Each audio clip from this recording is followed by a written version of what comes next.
Gak kerasa ya, ternyata saat ini kita itu udah ada di penghujung tahun. Menurut aku tahun 2025 ini tahun yang panjang, tapi cepet banget ganti harinya. Perasaan baru bangun tidur, tiba-tiba udah malam lagi dan tidur lagi. Aktivitas yang begitu-begitu aja, dan ya alhamdulillah semuanya berjalan dengan baik, walaupun sambil bilang astagfirullah, astagfirullah. Iya loh, aku ngerasa waktu tuh cepet banget jalannya, baru tidur, udah pagi aja. Meleng sedikit, udah jam 10. Masak, makan, tidur siang, bangun sore, dan udah malam lagi. Tapi aku bener-bener nggak nyangka ternyata aku udah sejauh ini ninggalin anak, suami, dan keluarga aku. Dan aku tuh nggak nyangka sama diri sendiri yang nggak pernah beberes ini, yang kalau mau makan tuh tinggal makan, malah memutuskan buat jadi babu di luar negeri. Walaupun butuh waktu setahun buat mutusin jadi TKW, yang niat awalnya tuh bukan ke Taiwan melainkan ke Saudi.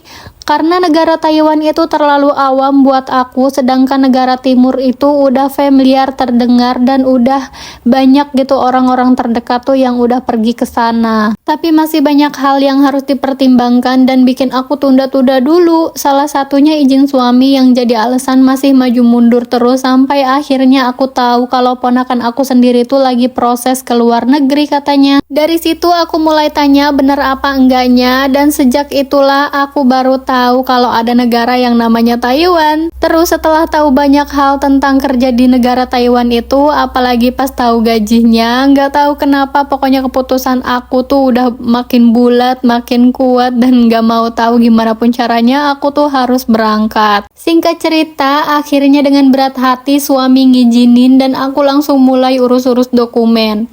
Tapi karena mendekati puasa, jadi aku dikasih waktu 1 bulan biar ke yayasannya itu sekalian abis lebaran. Tapi pas udah lebaran, masih ada beberapa persyaratan yang belum rampung, salah satunya KTP dan akte. Akhirnya aku mundur lagi minta waktu 1 minggu sampai KTP-nya itu bisa diambil dari kelurahan. Jadi KTP aku itu baru sempet diperbarui ya bes, ganti status dan alamat. Abis itu aku juga siapin bekal buat aku di PT kayak baju, makanan, obat-obatan, dan lain-lain. Dan di waktu sebulan sebelum aku ke yayasan itu, aku dikasih tahu suruh hafalin cewek cesau alias perkenalan diri dengan bahasa Mandarin. Soalnya kalau udah di yayasan itu katanya cuma dikasih waktu 1 minggu buat bisa perkenalan diri. Jadi aku bener-bener belajar pagi, siang, sore, malam biar nyampe PT tuh udah tinggal lancarin aja. Terus kan tiba waktunya aku dijemput sama sponsorku yang dari Lampung. Malam itu aku bener-bener nggak bisa tidur sampai jam 11 malam. Tapi itu katanya baru naik kapal. Terus aku tinggal tidur dan kebangun di jam 3 pagi. Dan pas aku tanya udah sampai mana, dan kata sponsorku dia itu baru mau turun kapal dan kira-kiranya itu nyampe rumah aku tuh jam 6 pagi. Dan ya udahlah, karena aku ngerasanya masih lama kan, aku merem lagi kayak tidur-tidur ayam gitu. Di jam 5 pagi itu aku bangun keluar kamar kayak niatnya tuh aku mau tanya lagi gitu udah nyampe mana. Belum sempet nanya, pas banget aku buka jendela ada mobil baru aja berhenti kayak rada berisik gitu sambil teleponan. Pas aku coba lihat keluar, ternyata dia yang mau jemput aku udah nyampe di depan rumah. Dan ya udah deh, abis subuhan itu aku beneran sekuat dan seyakin itu buat ninggalin anak aku yang masih umur 2 tahun.